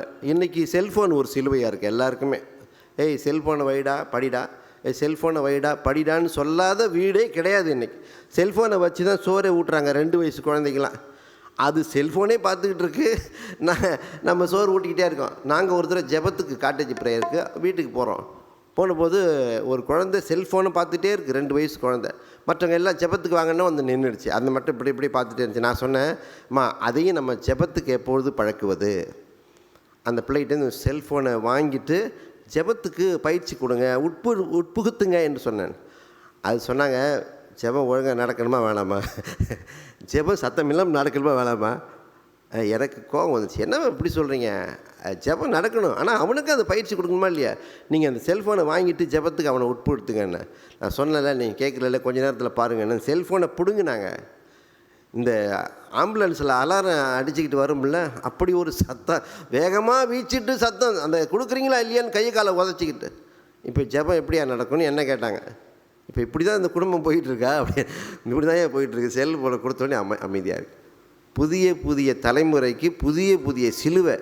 எல்லாரும் புதிய புதிய பாவத்திற்குள் மாட்டிக்கொள்ளுகிறார்களோ, அதுலேருந்து மீண்டு எடுக்க முடியல. அந்த ஒரு பாடலை ஒரு கவி மட்டும் பாடுறேன், அடுத்த சிந்தனைக்குள் நாம் செல்லுமா. புதிய புதிய தலைமுறைக்கு புதிய புதிய சிலுவை, அந்த புதிய சிலுவை காட்டணும் அன்புள்ள இறைவன் இதய வலுவ. புதிய புதிய தலைமுறைக்கு புதிய புதிய சிலுவை, அந்த புதிய சிலுவை காட்டணும் அன்புள்ள இறைவன் இதய வலுவ. புதிய புதிய தலைமுறைக்கு புதிய புதிய சிலுவை, புதிய புதிய சிலுவை, புதிய புதிய சிலுவை, புதிய புதிய சிலுவை. அந்த இடத்துக்கு ஏற்ப இருக்குதுங்க சிலுவை, அந்த இடத்துக்கு ஏற்ப இருக்குதுங்க சிலுவை. அது அழகு பார்க்கும் பொருள் இல்லைங்க, அற்புத செயல் தாங்க. அந்த இடத்துக்கு ஏற்ப இருக்குதுங்க சிலுவை. அது அழகு பார்க்கும் பொருள் இல்லைங்க, அற்புத செயல் தாங்க. சிந்தையில அன்ப காட்டி செயலையுமே கூட்டி, சிந்தையில அன்ப காட்டி செயலையுமே கூட்டி, மன்னவன் போடும் ஐயா மன்னவன் சிலுவை தூக்கி. புதிய புதிய தலைமுறைக்கு புதிய புதிய சிலுவை, அந்த புதிய சிலுவை காட்டணும் அன்புள்ள இறைவன் இதய வலுவ. புதிய புதிய தலைமுறைக்கு புதிய புதிய சிலுவை, புதிய புதிய சிலுவை. அருமை இறை மக்களே, அதனால் இந்த தலைப்பை நாம் இந்த பாடலோடு நிறைவு செய்கிறோம். மற்றொரு சிந்தனைக்குள் நாம் செல்கிறோம். 2வது சிந்தனை, cross is the simple of reconciliation. சிலுவை ஒரு ஒப்புரவாகுதலின் சின்னம். இது நம்ம எல்லாருக்கும் ரொம்ப முக்கியமாக தேவையான ஒரு விஷயமாக இருக்கிறது. சிலுவை ஒரு ஒப்புரவாகுதலின் சின்னமாக இருக்கிறது. அதற்கு அடித்தளமாக நாம் எடுத்துக்கொள்கிற திருமறை பகுதி எபேசியர் 2 அதிகாரம் 16 வசனம். எபேசியர் 2:16. பகையை சிலுவையினால் கொன்று இருதரத்தாரையும் கடவுளுக்கு நேராக ஒப்புரவாக்கினார். அழகான வார்த்தைகளை போட்டிருக்காங்க. ஒப்புரவாக்கினார் நேராக போடாமல் பகையை சிலுவையினால் கொன்று இருதரத்தாரையும். அப்போ இருதரங்கிறது பைபிள்லையும் இருக்குது. இருதரத்தாருங்கிறது 2 பிரிவுகள் இருக்கும். கடவுளுக்கு நேராக ஒப்புரவாக்கினாரா, எவ்வளோ அழகாக சொல்லியிருக்காங்க பாரு. ஆனால் இயேசு கிறிஸ்து ஒரு விஷயத்தை கண்டிக்கிறார். அவர் கண்டிக்கிறது ரொம்ப ஆபத்தாக இருக்கிறது. லூக்கா 11:17 இப்படியே நீங்கள் இருக்காதீங்க, பிரிந்திருக்கும் எந்த ராஜ்யமும் பாழாய் போயிருன்னு வார்த்தை ஏசாமி வாயிலேது வருமாங்கிற அளவுக்கு ஒரு நம்மளே அதிகமாக பயன்படுத்த மாட்டோம். ஏசாமி சொல்கிற வார்த்தை, பிரிந்திருக்கும் எந்த ராஜ்யம் பாழாக போயிடும். சண்டை போட்டுக்காதீங்க, திருச்சபையில் சண்டை போட்டுக்காதீங்க, குருசேகரத்தில் சண்டை போட்டுக்காதீங்க, குடும்பத்தில் சண்டை போட்டுக்காதீங்க. பிரிந்திருக்கிற எந்த ராஜ்யம் என்ன ஆகும்? பாழாக போயிடும். அதனால தான் இந்த தலைப்பு, The cross is the symbol of reconciliation. 3 தளங்களில் உறவு பிரிந்து கிடக்கிறதா, அது பைபிள் அடிப்படையிலே நான் உங்களுக்கு சொல்லுகிறேன். 3 பிரிவுகளில் 3 தளங்களில் உறவுகள் பிரிந்து கிடக்கு. ஒன்று, கடவுளுக்கும் மனிதனுக்கும் உறவு பிரிந்து கிடக்கிறது. உதாரணம், ஆதாம் கடவுள் ஏதேன் தோட்டத்திலே பிரிந்து கிடக்கு. கடவுளுக்கும் ஆதாமுக்கும் பிரிவாயிருச்சு. 2வது பிரிவு, மனிதனுக்கும் உறவு பிரிந்து கிடக்கிறது. ஏசா யாக்கோபு சொல்லலாம், உதாரணமாக சொல்லலாம். யோசேப்பையும் தன்னுடைய சகோதரர்களையும் உதாரணமாக சொல்லலாம். மனிதனுக்கும் உறவுகள் பிரிந்து கிடக்கிறது. 3வது, மனிதனுக்கும் இயற்கைக்கும் உறவு பிரிந்து கிடக்கிறது. அது என்ன, அடித்து வெட்டி எல்லாத்தையும் நாசமாக்கிடலாங்க. நமக்கு தானே அதெல்லாம் பயன்படுத்த இறைவன் கொடுத்தார். ஆண்டு கொள்ளுவோம் வாரும் என்று சொல்லுகிற வார்த்தையை சொல்லி அதை பயன்படுத்துகிறார்கள். மனிதனுக்கும் இயற்கைக்கும் உறவுகள் பிரிந்து கிடக்கிறது. அதை விடுங்க, சமயத்தில் பிரிவுகள், சிஎஸ்ஐ, டிஎல்சி, ஆர்சி, பெந்தகோசே, டிஎல்சின்னு சொல்லி அந்த ஈயை காணாம போயிடுச்சு. அது வேறு விஷயம். நீங்கள் என்னங்க, நாங்கள் டிஎல்சிங்கன்றோம். டிஎல்சிலாம் ரைட்டு, அதில் ஈயை காணாமல் போயிடுச்சு. அது எதோ இயற்கையாக போயிடுச்சா, அது இயல்பாக போயிடுச்சான்னு தெரியல. இவாஞ்சலிக்கல் போயிடுச்சு. டிஎல்சி நீங்கள் என்னங்க, நாங்கள் டிஎல்சிக்காரவங்க. அந்த ஈயை போயிடுச்சு. கிறிஸ்துவையே இரட்சகராக கொண்ட அனைத்து சபைகளும் பல பிரிவுகளில் பிரிந்து கிடக்கிறது. சமயங்களில் பிரிவு, சபைகளில் பிரிவு, சாதிகளில் பிரிவு. அருமையான இறைமக்களே, இந்த நல்ல நாளிலே ஆண்டவர் நம்ம கொடுக்குற அருமையான ஒரு கவிதை ஒன்று படித்தேன். நம்மளாம் ஒத்துமையாக இருக்கணும்னு ஒரு புது கவிதை ஒன்று படித்தேன். அதை நான் உங்களுக்கு வாசிக்க விரும்புகிறேன். கோடுகள் இல்லாத உலகம் ஒரு நாள் வானில் சுழன்றிட வேண்டும். ஒரு கிராமத்து விவசாயி எழுதிய பாட்டாக இது. கோடுகள் மகர ரேகை கடக ரேகைன்னு இருக்குல்ல, அதுக்கு எதிராக அவர், கோடுகள் இல்லாத உலகம் ஒரு நாள் வானில் சுழன்றிட வேண்டும், கூடுகள் இன்றி பறவைகள் எல்லாம் கூடி மகிழ்ந்திட வேண்டும். எதில் உலகத்தில் கோடுகள் இல்லாத உலகம் ஒரு நாள் வானில் சுழன்றிட வேண்டும், அதில் கூடுகள் இன்றி பறவைகள் எல்லாம் கூடி மகிழ்ந்திட வேண்டும். இப்படி இருக்குனியா உலகம் அப்படின்னு சொல்கிறாங்களா? எங்கே கோடுகள் தான் நிறைய போட்டுக்கிறோமே, ஒரு கோடு இல்லாமல் 4 கோடு போட்டுக்கிறோமே. அருமையான இறைமக்கள், சிலுவை மரணம் நம்மை ஒப்புரவுக்கு நேராக வழி நடத்தினதாம். சிலுவை மரணம் நம்மை ஒப்புரவுக்கு நேராக வழி நடத்தினதாம். எபேசியர் 2:16 பகையை சிலுவையினால் கொன்று. இந்த பகையை கொல்லுவதற்கு ஒரு இன்ஸ்ட்ருமெண்ட்டாக சிலுவை எடுக்கிறார். பார்த்தீங்களா, சாமி சாட்டை எடுத்த மாதிரி அதை எடுத்து அடித்து அதை சரி செய்து 2 தரப்பையும் ஒன்றாக்குகிறார். பகையை சிலுவையினால் கொன்று இரு தரத்தாரையும் ஒப்புரவாக்கினார். அருமையான இறைமக்கள், எதற்கெடுத்தாலும் சண்டை, பிரச்சனை, முறுமுறுப்பு, கருத்து சொல்கிறது, விமர்சனம் சொல்கிறது. 7 வார்த்தையில் எனக்கு ஒரு வார்த்தையை ஐயா கொடுக்காத போயிட்டார். நான் நினச்சே பார்க்கல. நாங்கள் அந்த 7 வார்த்தையை ஃபில்லப் பண்ணுறதுக்குள்ளார சபையார் பேசும்போது பல இடங்கள் ஐயர்கள் பேசுகிறாங்க. அது உங்களுக்கெல்லாம் உங்களுக்கெல்லாம் அதெல்லாம் அதிர்ஷ்டம். நீங்களாம் அதிர்ஷ்டக்காரவங்க. ஐயர்கள் பேசிட்டு போகிறாங்க, நம்ம அமைதியாக இருக்கணும். கும்பகோணம் குருசேகரன், சிதம்பரம் குருசேகரன், இது மாதிரி சில குருசேகரத்துலாம் சபையார் பேசுவாங்க. 7 வார்த்தை ஏண்டா சாமி பேசினார், ஒரு 9-10 பேசியிருந்தால் தேவையில்லைன்னு தோணும். எனக்கு கொடுக்கலன்னு 1 மாதமாக என்கிட்ட பேச மாட்டாங்க. நீங்கள் என்கிட்ட ஒரு வார்த்தையை கொடுத்துருக்கலாம், எப்படி நீங்கள் கொடுக்காத விட்டீங்கன்னு. எல்லாத்துக்கும் சண்டைன்னு சொல்ல வரேன். எதற்கு எடுத்தாலும் பிரச்சனை. தபசு காலம் வந்தாலும் எங்களுக்கு மனசு துறன்னு இருக்கும். அருமையான இறை மக்கள், ஒரு நாள் நான் மிஸ் அண்டர்ஸ்டாண்டிங், இந்த சண்டை சச்சரவெல்லாம் வர்றதுக்கு காரணமே மிஸ் அண்டர்ஸ்டாண்டிங் என்று தான் சொல்வார்கள். நான் இந்த கேச கயிறெல்லாம் கட்டிட்டு 2 வீலர் எடுத்துக்கிட்டு ஹவுஸ் சீட் போனேன் மாலை 6 மணிக்கு. அப்பொழுது பெட்ரோல் தீர்ந்து போச்சு, பெட்ரோல் போடலாம் அப்படின்னு பெட்ரோல் பங்க் போனேன். அந்த பெட்ரோல் போடுற பையன் என்னை பார்த்துட்டு பெட்ரோல் போட்டுக்கிட்டே கேட்டான், நீங்கள் என்ன கராத்தே மாஸ்டரானா? நான் அந்த கருப்பாக கட்டியிருக்கான்ல கராத்தே மாஸ்டரானா? இல்லை இந்த பிசி மீட்டிங் சொன்னேன்ல அதுக்காக சொல்ல வரேன். நீங்கள் என்ன கராத்தே மாஸ்டரானா? இல்லைடா நான் கராத்தே மாஸ்டரில் பாஸ்டருக்கு இப்படிலாம் நாங்கள் கட்டுவோம்டான்னு. இல்லை உங்களை பார்த்தா கருப்பு கயிறு கட்டியிருக்கீங்களே, நீங்கள் என்ன கராத்தே மாஸ்டரா, சண்டைலாம் போடுவீங்களான்னு? இல்லை எப்பயாவது பிசி மீட்டிங்கில் போட வேண்டியிருந்தால் இது யூஸ் ஆகும், மற்றபடி எங்களுக்கு ஒன்றும் யூஸ் ஆகாது. இல்லை அருமையான இறைவன், நிறைய விஷயங்கள் மிஸ் அண்டர்ஸ்டாண்டிங், பகைமைக்கான காரணம். குடும்பத்தில் பாருங்கள் 3 மாதம் கல்யாணம் ஆகி பிரிஞ்சிடுறாங்க. காரணம் கேட்டால் இவங்களுக்கும் அவங்களுக்கும் நிறைய பெரிய காரணம் ஒன்று இருக்காது. காரணங்கள் இல்லை. மகன் அப்பாட்ட பேசி 1 மாதம் ஆகுது, மகன் அப்பாட்ட பேசி 1 வருஷம் ஆகுது. நாங்கள் எங்கள் அம்மா முகத்தில் முழித்து 20 வருஷம் ஆச்சுங்க. எங்கள் பாங்க எனக்கு தெரிஞ்ச சில குடும்பங்கள் இருக்குது. மூத்த சகோதரன்ட்ட பேசி 30 வருஷம் ஆச்சு. கோயில் முடிஞ்சு கேளுங்க எந்த குடும்பம்னு நான் சொல்கிறேன். மூத்த சகோதரன்ட்ட பேசி 20 வருஷம் ஆச்சுன்னு சொல்கிற குடும்பங்கள்லாம் உண்டு, டிஎல்சியில் உண்டு. நான் சின்ன தம்பி, சின்னவன் அந்த பக்கம் வந்தானா நான் இப்படி போவேன், அவன் இப்படி வந்தானா நான் இப்படி போவேன். ஆனால் பைபிள் 2 பேருமே எடுத்து வருவாங்க. சின்ன தம்பி இப்படி எடுத்து வருவார், பெரிய தம்பி இப்படி எடுத்து வருவார். எல்லாமே 50 வயசு 60 வயசுக்காரங்க. ஆனால் குடும்பங்களில் ஒற்றுமை இல்லை, ரெக்கன்சிலியேஷன் இல்லை. ஒப்புரவாகும் பணியை உங்களுக்கு எனக்கு கொடுத்தார், சிலுவையிலே அதை சுமந்து தீர்த்தார். ஆனால் அதை உணராமல் இன்றைக்கும் பாருங்கள், தியாகங்கள் குறைகிற பொழுது சண்டை வருமா? தியாகங்கள் குறைகிற பொழுது சண்டை வரும். அருமையான இறை மக்களே, எப்பொழுதெல்லாம் 2 கூட்டம் தான் இருக்கிறாங்க. ஒன்று 2 குழுக்கள் தான் உலகத்தில் வாழுகிறாங்க. ஒன்று என்னை புரிந்து கொண்ட கூட்டம், அது ஒரு வட்டம் போட்டுக்கிட்டு நான் நிற்கிறேன். என்னை புரிந்து கொண்ட கூட்டம் ஒரு 4 பேர் 8 பேர் நிற்கிறாங்க. இன்னும் ஒரு கூட்டம் இருக்கிற என்னை புரிந்து கொள்ளாத கூட்டம் வட்டத்துக்கு வெளியில் நிற்கிறாங்க. என்னைக்கு அவர்கள் என்னை புரிந்து கொள்ளுகிறார்களோ அவங்க என் வட்டத்துக்குள்ளே காலடி எடுத்து வச்சு வருவாங்க. அந்த பக்கம் 1000 பேர் நின்னாலும் கவலை இல்லை.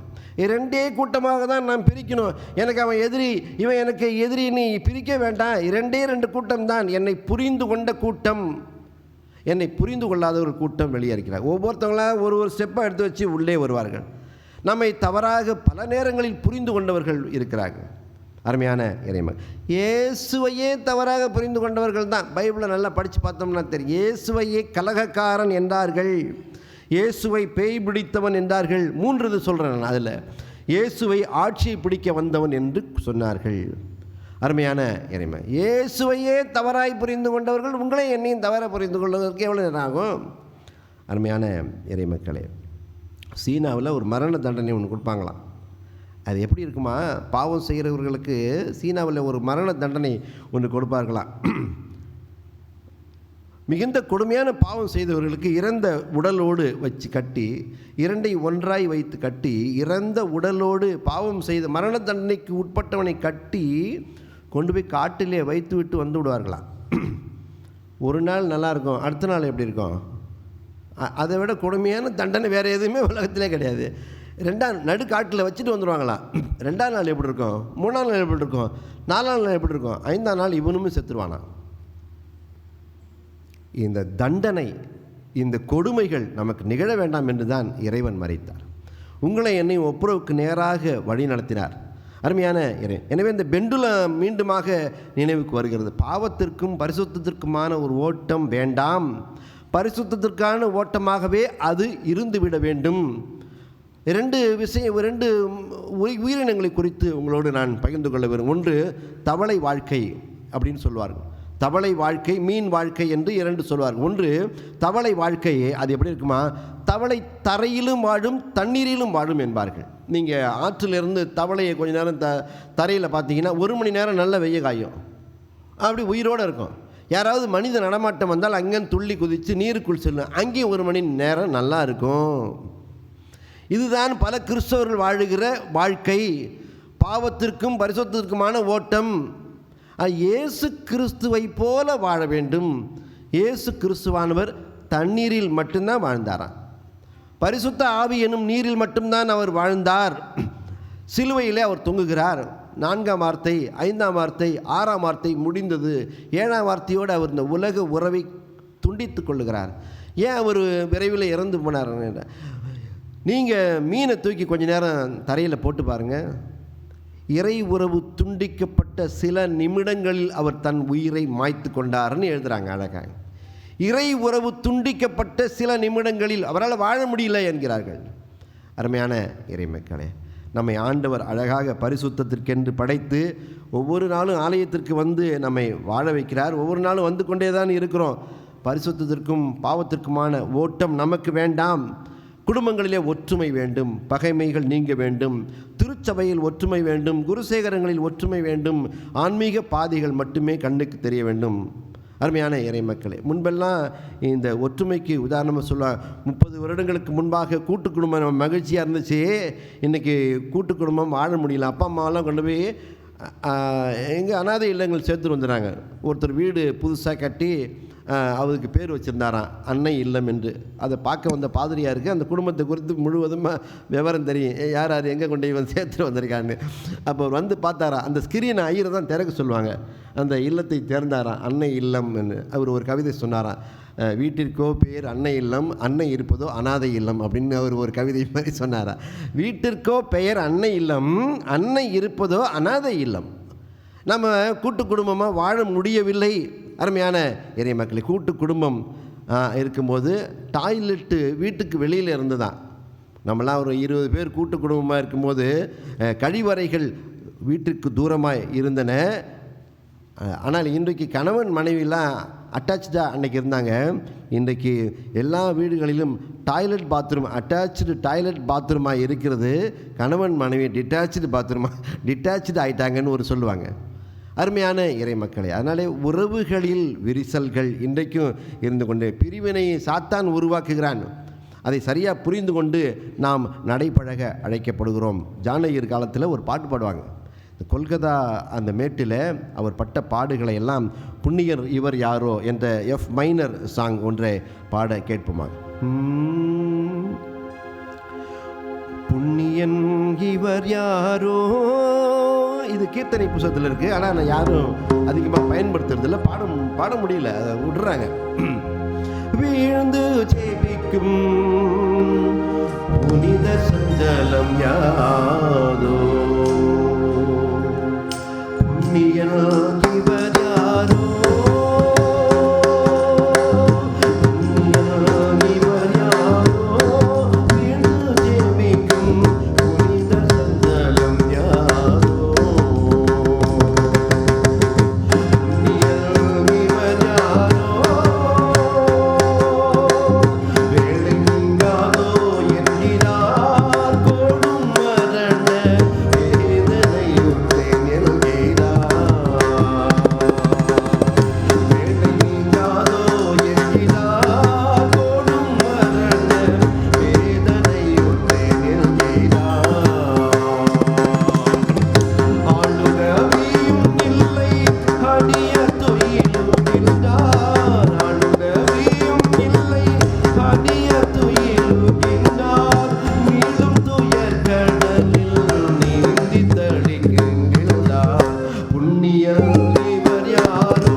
பாடல்களை எல்லாம் நம்ம கீர்த்தனைகளிலிருந்து சும்மா நம்ம சபையில் பாட அப்படியே எல்லாருக்கும் அது தெரிய வரும். நேற்றும் எண்ணெய் ஜீவபலியை பாட்டு பார்த்தோம்.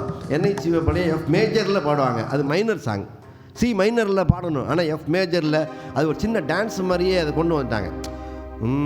எஃப் என்னை ஜீவ பலியாய் ஒப்புவித்தேன் ஏற்றுக்கொள்ளும் இயேசுவே. இதுக்கு தபசுக்கும் சம்மந்தமே இல்லாமல் இருக்கும். நீங்கள் இந்த ரிதம் பார்த்தீங்கன்னா என்னை ஜீவ பலியாய் ஒப்புவித்தேன் ஏற்றுக்கொள்ளும் இயேசுவே அப்படி இல்லை. எஃப் மைனர் சி மைனர் கொடுத்தா அதனுடைய அந்த காவி ராகம் அப்படியே வரும். என்னை ஜீவ பலியாய் ஒப்புவித்தேன் ஏற்றுக்கொள்ளும் இயேசுவே. என்னை ஜீவ பலியாய் ஒப்புவித்தேன்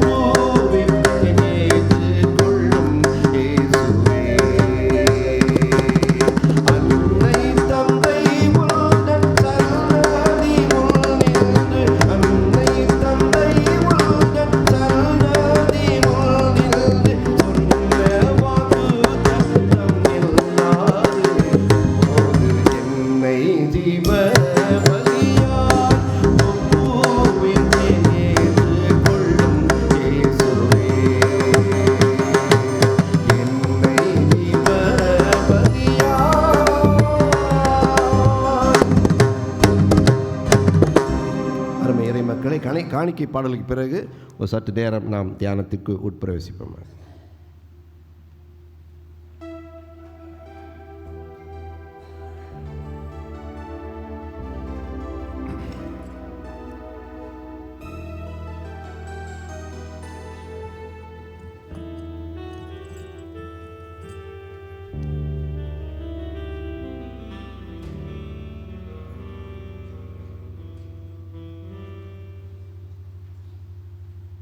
நாம் அனைவரும் எழுந்து நின்று காணிக்கைக்கு ஆதாரமாக, இதோ மனுஷரின் மத்தியில் தேவாதி தேவனே வாசம். கிறிஸ்து இயேசுக்குள் அருமையான சகோதர சகோதரிகளே, ஒப்புரவாக்குதலின் அடையாளம் சிலுவை. கடவுளுக்கும் மனிதனுக்கும் உறவு பிரிந்திருக்கிறது, பிரியக்கூடாது. மனிதனுக்கு உறவு பிரிந்திருக்கிறது, பிரியக்கூடாது. ஒற்றுமையாக இருக்க வேண்டும் என்று திருமறை போதிக்கிறது. சமயங்களில் பிரிவுகள் இருக்கிறது. கிறிஸ்தவ சமய பிரிவுகளே நிறையா இருக்கிறது. ஆர்சி டிஎல்சின்னு நாங்கள் கிறிஸ்மஸ் காலத்தில் ஒரு ஆர்சி ஃபாதரை டிஎல்சி சர்ச் கூப்பிட்டோம்னா எங்கள் காதில் வந்து நம்ம சபையில் மூத்த உறுப்பினர்கள் சொல்லுவாங்க, ஏதாவது ஒன்று சொல்லிட்டு போவாங்க. அது என்ன இருக்கும்னா, அவருக்கு ஜெபம் கொடுத்துடாதீங்க, புல்பீட்டில் ஏற்றிடாதீங்க, அவர் பார்த்து பயன்படுத்துங்க. ஒற்றுமையாக ஊழியர்கள் சமாதானமாக இருக்கிறபோது அவங்களோட ஆலோசனைகள் இருக்கும். ஆனாலும் எல்லா சமய மக்களையும் ஏற்றுக்கொள்ள வேண்டும். கிறிஸ்துவே இரட்சகர் என்று அறிவிக்கிற போதகர்களில் பிரிவினை வேண்டாம். எல்லாரும் மனிதர்களாக ஊழியர்களாக இறைவனை நாம் அறிவிக்கிறோம். எனவே அருமையான இறைவன், பிரிந்திருக்கும் எந்த ராஜ்யமும் பாழாய் போயிடும்னு கிறிஸ்து சொல்லுகிறார்.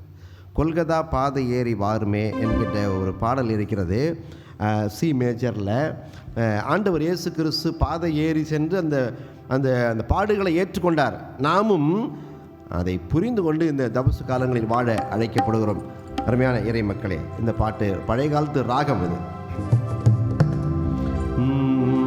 கொல்கதா பாதை ஏறி வாருமே, சொல்லொண்ணாத வாதைகளை பாருமே, வாருமே வாருமே கண் வாருமே.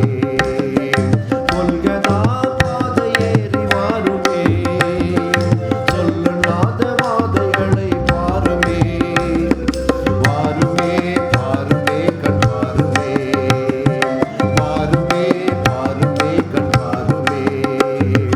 பாவிகளை ரட்சிக்கவே வாரினில் வந்தார், வாரினாலே சிட்சிக்கவே மேனிசி வந்தார். பாவிகளை ரட்சிக்கவே வாரினில் வந்தார், வாரினாலே சிட்சிக்கவே மேனிசி வந்தார். கால்களும் சோர்ந்திட மேனியும் வாடிட, கால்களும் சோர்ந்திட மேனியும் வாடிட, மன்னவன் தன்னையே சிலுவையில் சுமந்தார், மன்னவன் சொன்னையே சிலுவையில் தந்தார். கொல்கதா பாதை ஏறி வாருமே, சொல்லொண்ணாத வாதைகளை தாருமே, வாருமே வாருமே கண் வாருமே, வாருமே வாருமே கண் வாருமே. இறையில் பயிற்சியில் எங்களுக்கு பலவிதமான பயிற்சிகள் கொடுப்பாங்க. படிக்கும்போது 3ஆம் ஆண்டு தான் ஹெவியாக இருக்கும் பயிற்சிலாம். 4ஆம் ஆண்டு இன்னும் ஹெவியாக அதிகமான இந்த இறையியல் பயிற்சி இருக்கும். அப்பொழுது 4ஆம் ஆண்டு மாணவர்களாக நாங்கள் படிக்கும்போது இறையியல் பேராசிரியர் வந்தார். தபசு காலத்திலே மதுரை இறையியல் கல்லூரியில் மதுரை மறைமாவட்டத்தில் இருக்க 30 குருசேகரங்களை அழைச்சி ஒரு நாடகம் போட போகிறோம். சிலுவை நாடகம் அது. அந்த நாடகத்தில் இறையியல் மாணவர்கள் நடித்து காட்ட வேண்டும். அதனால் 4ஆம் ஆண்டு மாணவர்கள் தான் நடிக்கணும் அப்படின்னு அந்த இயக்குனர் வந்து கேட்குறார். வகுப்பில் நுழைஞ்சவொன்னு கேட்குறார், அந்த பாடுகள் காலத்து விஷயங்கள்லாம் நீங்கள் நடிக்கணும். நடித்து சிஎஸ்ஐ டிஎல்சி மக்கள்லாம் மாந்தோப்பில் வந்து கூடுவாங்க, மாலை நேர வழிபாட்டில் நீங்கள்லாம் நடித்து காட்ட வேண்டும் என்கிறார். அப்பொழுது அவர் ஒன்று ஒன்றா கேட்குறார், பிலாத்துவா யார் நடிக்கிறீங்கன்னு. நான் நடிக்கிறேன். உடனே கை தூக்குவாங்கல்ல, நான் நடிக்கிறேன். போர் சேவகனா யார் நடிக்கிறீங்க? உடனே நான் நடிக்கிறேன்ட்டு.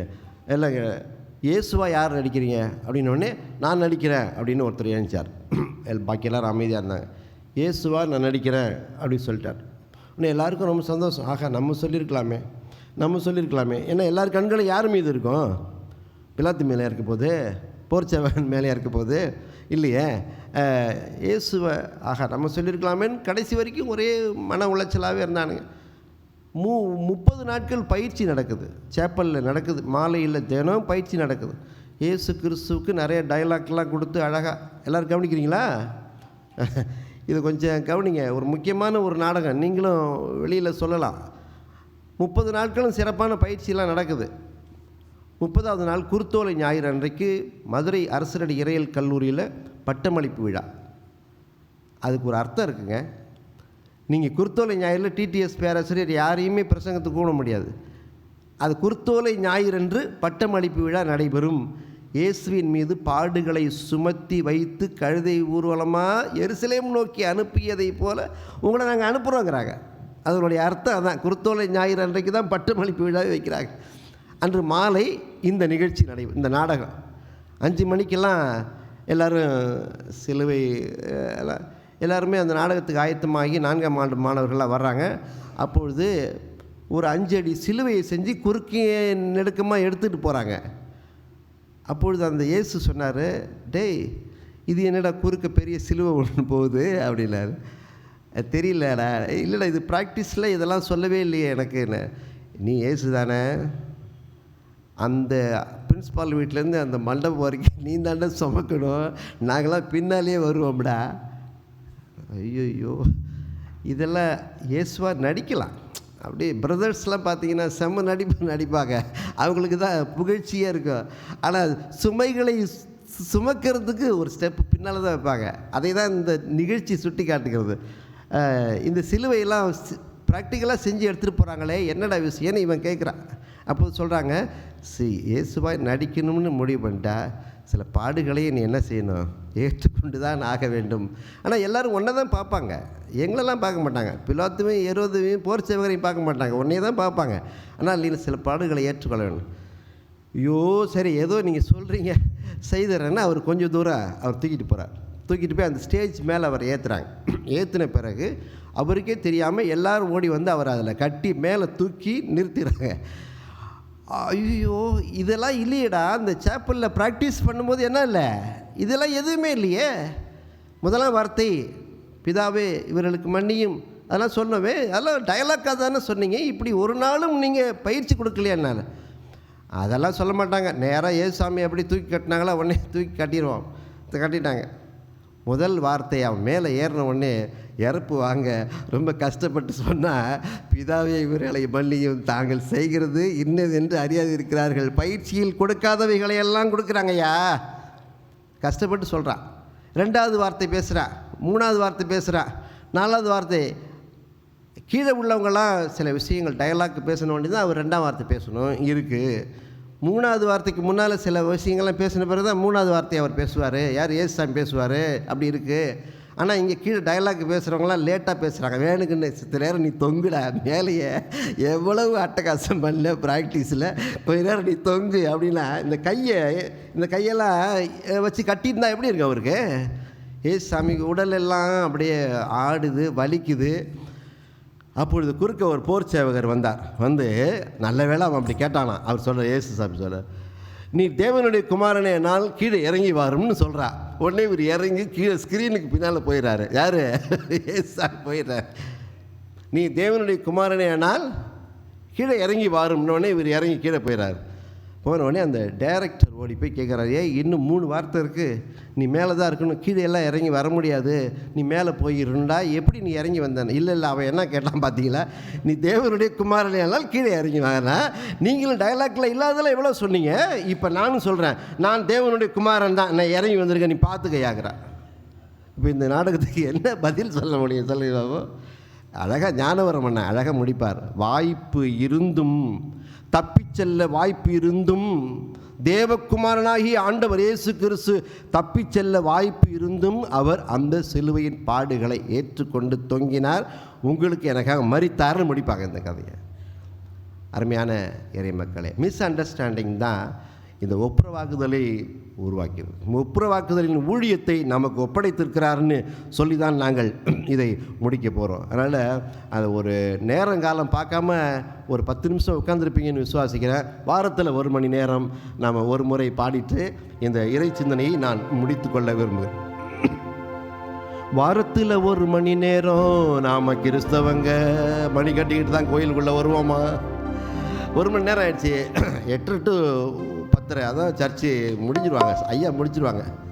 அதெல்லாம் அதுக்கு மேலே எடுக்க மாட்டாங்க. அப்போ இவங்க சொல்லிகிட்டே இருந்தாங்கன்னா எங்களுக்கு எப்படி இருக்கும்? ஓ 10:30 முடிச்சிடணும் போல இருக்க. வாரத்தில் 1 மணி நேரம் நாம் கிறிஸ்தவங்க, மற்ற நேரத்தில் பேரில் தாங்க நாம கிறிஸ்தவங்க. தாத்தா தாமஸு, அப்பா ஆமோஸு, பேரெல்லாம் அப்படி இருக்குமா? பைபிள் பேராக வச்சுக்க வேண்டியது. நானும் போவாசு என்னங்க, ஆனால் வாரத்தில் 1 மணி நேரம் தான் வருவேன். வாரத்தில் 1 மணி நேரம் நாம கிறிஸ்தவங்க, மற்ற நேரத்தில் பேரில் தாங்க நாம கிறிஸ்தவங்க, நாம கிறிஸ்தவங்க. தாத்தா தாமஸு, அப்பா ஆமோஸு, நானும் போவாசு இன்னும் என்னங்க. தாத்தா தாமஸு, அப்பா ஆமோஸு, நானும் போவாசு இன்னும் என்னங்க.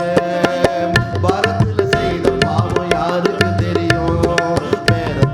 காணிக்கையா மாறிடும். வாரத்தில் செய்த பாவம் யாருக்கு தெரியும்? வேரத்தில் காணிக்கையா மாறிடும். பரத்துக்கு போக டிக்கெட்டு பாக்கெட்டில் இருக்கும், பரத்துக்கு போக டிக்கெட்டு பாக்கெட்டில் இருக்கும். பிறருக்கோ என்னிடத்தில் வெறுப்பே இருக்கும். காணிக்கை போட்டுட்டு பரத்துலேருந்து பரத்துக்கு போகிறதுக்கு டிக்கெட்டு வச்சுருக்கிற மாதிரி இருப்பார் அவர். நான் 100 ரூபா செலுத்த வேண்டியும் 1000 ரூபா செலுத்திக்கிட்டு இருக்கேன், தெரியுமா உங்களுக்கு? ஆனால் பக்கத்தில் இருக்கிறவன்ட்ட கூட பேசுறதுக்கு முடியாத ஒரு உறவு நிலையை வைத்திருப்பார். அதை தான் இந்த பாட்டு சொல்லுது. வாரத்தில் செய்த பாவம் யாருக்கு தெரியும்? வேரத்தில் காணிக்கையா மாறிடும். வாரத்தில் செய்த பாவம் யாருக்கு தெரியும்? வேரத்தில் காணிக்கையா மாறிடும். பரத்துக்கு போற டிக்கெட்டு பாக்கெட்டில் இருக்கும், பரத்துக்கு போற டிக்கெட் பாக்கெட்டில் இருக்கும். பிறருக்கோ என்னிடத்தில் வெறுப்பே இருக்கும். தாத்தா தாமஸு, அப்பா ஆமோஸு, நானும் போவாசு இன்னும் என்னங்க. தாத்தா தாமஸு, அப்பா ஆமோஸு, நானும் போவாசு இன்னும் என்னங்க. வாரத்தில் 1 மணி நேரம் நாம கிறிஸ்தவங்க, மற்ற நேரத்தில் பேரில் தாங்க நாம கிறிஸ்தவங்க, நாம கிறிஸ்தவங்க. ஐயா 9 மணிக்கு பிரசங்கத்துக்கு ஏறிருக்காங்க, 9:20க்கெல்லாம் முடிச்சிருவாங்க. அவங்க எப்பொழுதுமே அப்படி தான். அப்படின்னு எங்களை என்கரேஜ் பண்ணும்போது எப்படி இருக்கும்? 9:20க்கெல்லாம் முடிச்சிடணும் போல இருக்கு. மணி கட்டிக்கிட்டு ஆலயத்துக்கு வரக்கூடாது. அளந்து நாம் எதையும் ஆண்டவருக்கு கொடுக்கக்கூடாது. அவர் அளவில்லாமல் நமக்கு கொடுக்குறார். அவர் எதையாவது அளந்து கொடுத்தா நமக்கு எவ்வளோ மனசு கஷ்டமாக இருக்கும். நேரத்தை அளந்து கொடுக்காதீர்கள், பணத்தை அளந்து கொடுக்காதீர்கள். சில சர்ச்சில் இந்த சில்லறையே இல்லை, எண்ணும் போது பணம் காசாக போட ஆரம்பிச்சிட்டாங்க. சில்லறைகளினால் இறைவனை கனப்படுத்தாதீர்கள். எல்லாம் கொட்டி எண்ணும் போது 70% சில்லறையாக இருக்குது, கொஞ்சம்தான் பணம் இருக்குது. நம்மை ஆண்டவர் சில்லறையை ஆசீர்வதிக்கலையே, அதிக பொருளாதாரங்களினால் ஆசீர்வதிச்சிருக்கிறாரு.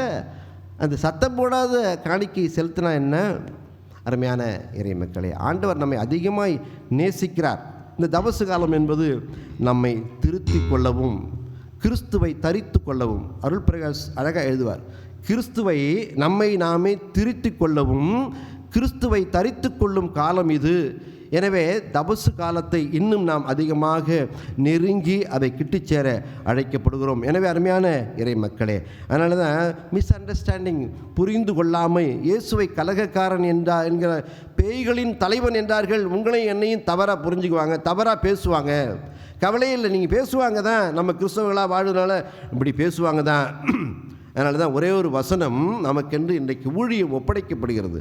2 கொரிந்தியர் 5:18 ஒப்புரவாகுதலின் ஊழியத்தை ஆண்டவர் உங்களுக்கும் எனக்கும் ஒப்படைத்திருக்கிறார். அந்த வசனம் தான் இன்றைக்கு முத்தாய்ப்பான நிறைவு செய்தி. இந்த ஒப்புரவாக்குதலின் ஊழியத்தை உங்களுக்கு என்னை கொடுத்துட்டு போயிருக்கார். அவர் சிலுவையில் அதை ஒப்புரவாக்கினார். இது மீண்டும் கலைந்து விடாமல் இருக்க ஒப்புரவாக்குதலின் ஊழியத்தை உங்களுக்கு எனக்கும் ஒப்படைத்திருக்கிறார். நீங்கள் ஒரு குடும்பத்தில் உள்ளே போய் உட்காந்திங்கன்னா அங்கே சமாதானம் வரணும்.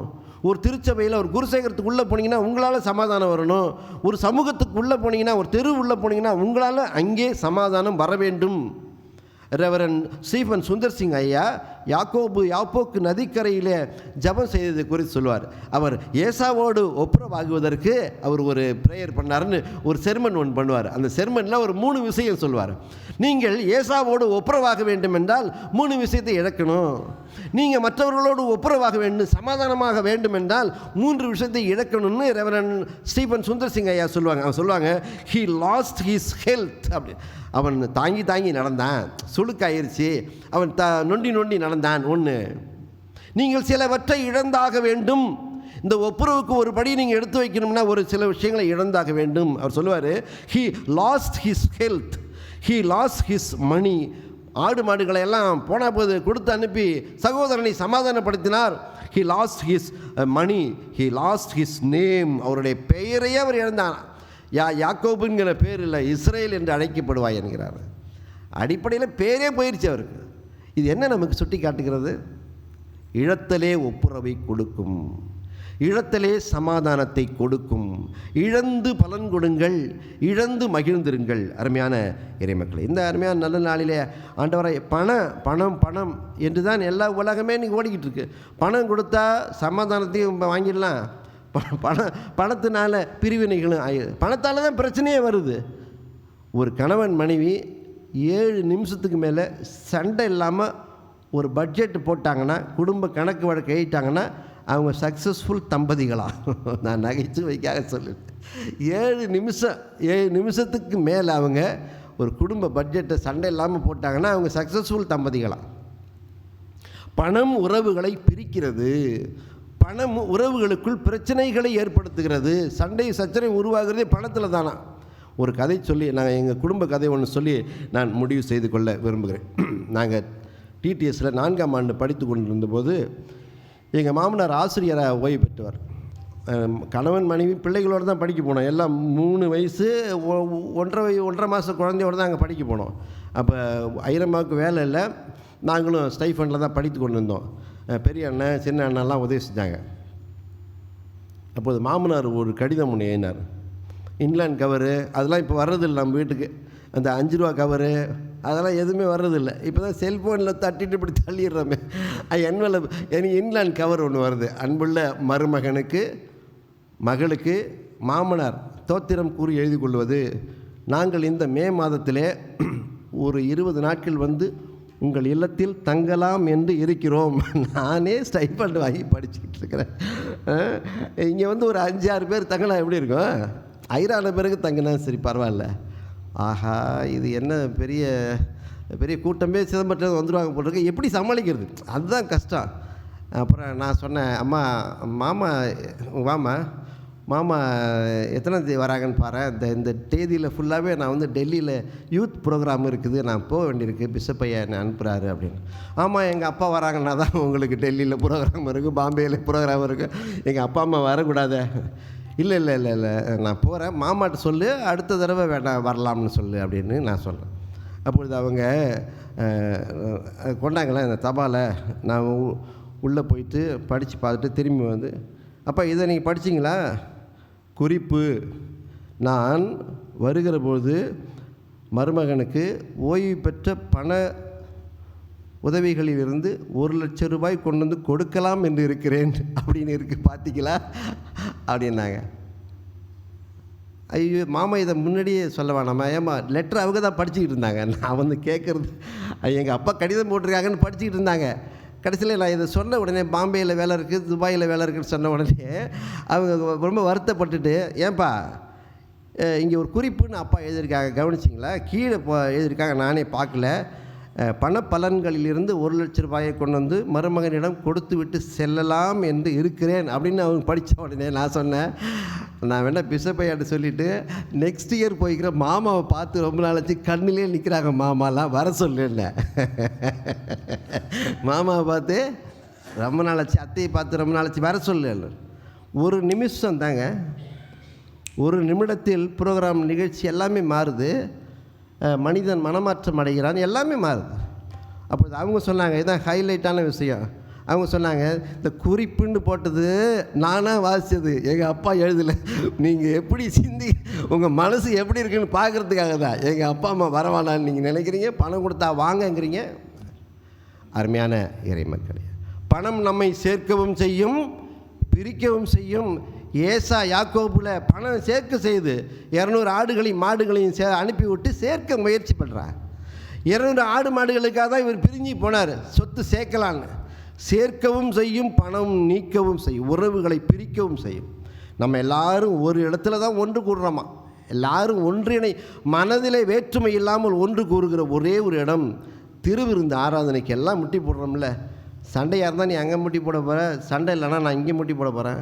2 பேரும் ஆனால் தொட்டிருக்கிற இடம் ஒரு ஆல்டர் கட்டை. இது ஒன்று என்னை கனெக்ட் பண்ணுது, எப்பொழுதுமே கனெக்ட் பண்ணிகிட்டே இருக்கும்.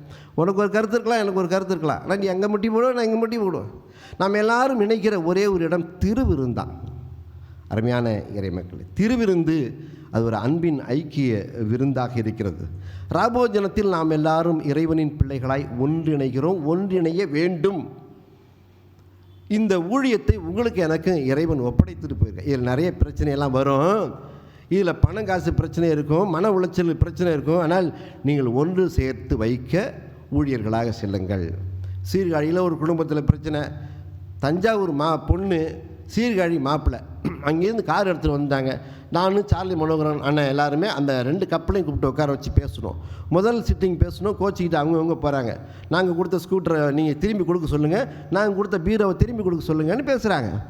அப்புறம் மீண்டும் அவங்கள விட்டுட்டு 1 மாதம் கழிச்சு மீண்டும் வர சொல்கிறோம், பேசுகிறோம், மீண்டும் வர சொல்கிறோம். 3வது முறை அவன் சீர்காழிக்காரன் மாப்பிள்ளை அவன் கார்லேயே பொண்ணை அழைச்சிட்டு போயிட்டான். இப்போ அந்த பொண்ணு கன்சீவாக இருக்காங்க. கர்த்தருக்கு சோத்திரம், அல்லேலூயா. ஒப்புரவாக்குதலின் ஊழியத்தை நாம் செய்ய வேண்டும். உங்களுக்கு எனக்கும் அந்த ஊழியத்தை ஒப்படைச்சிருக்கிறார். காட்டுமன்னார்குடியில் ஒரு குடும்பம், ஏடிஎம் நீ வச்சுருக்கியா நான் வச்சுக்கிறதா பிரச்சனை. ஏடிஎம் என்கிட்ட தான் இருக்கணும், நீ சம்பாதிச்சாலும். எல்லா குடும்பங்களிலும் வாய் திறவாமல் சொல்ல முடியாத பிரச்சனை நிறைய இருக்குது.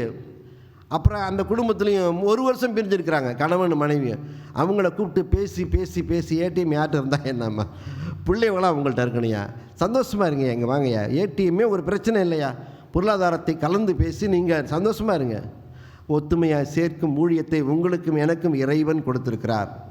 அருமையான இறைமக்கள், நாங்களாம் சபை குருக்களாக போகும்போது ஒவ்வொரு குருசேகரத்திலும் ஒவ்வொரு இடத்திலும் பல வகையான பிரச்சனைகள் இருக்கும். பிரச்சனைகளை எல்லாம் 4 பிரச்சனையை 2 ஆக்கி 2 பிரச்சனையை 1 ஆக்கி அந்த ஒரு பிரச்சனையை மட்டும் நாங்கள் அழகாக ஆண்டவரின் கிருபையினால் கையாண்டுடுவோம். செல்லுகிற இடங்களில் பிரிவினைகளை உண்டாக்காமல் குடும்பத்திலையும் சரி குருசேகரங்களையும் சரி மகிழ்ச்சியாக இருக்கணும். சமாதானத்தை நோக்கி நாம் அடி எடுத்து வைக்கணும். இந்த கட்டை இருக்க இதில் நம்ம எல்லோரும் கை வச்சு திருவிருந்து ராபோச்சனை எடுக்கிறோம். அதுக்கு சிஎஸ்ஐயில் ஒரு பாடல் இருக்கிறது, அதை பாடி நிறைவு செய்து கொள்ள விரும்புகிறோம். C minor. சரி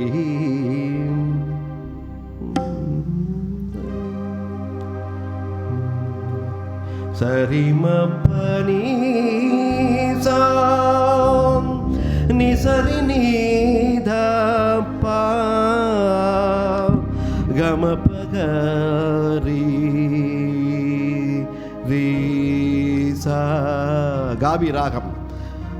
நம்ம டிஎல்சிலையும் 2-3 பாட்டு இருக்குது.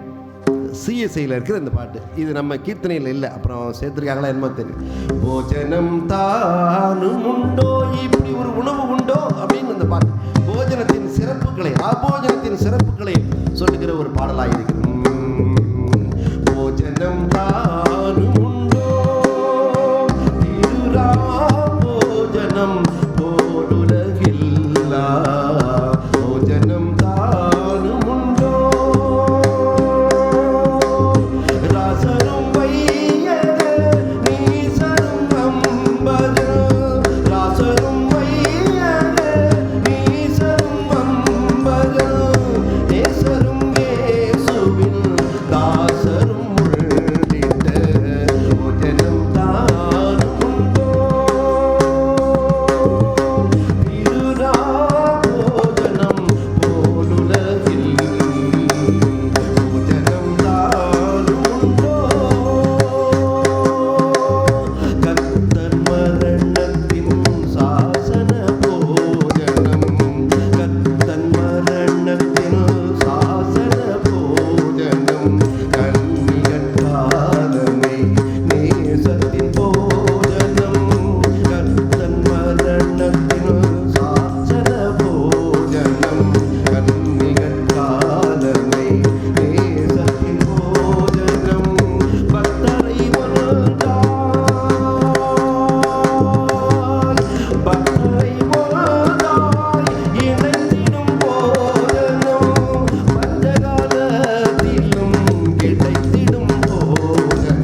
ஆண்டவருக்கு நன்றி செலுத்துகிறேன்.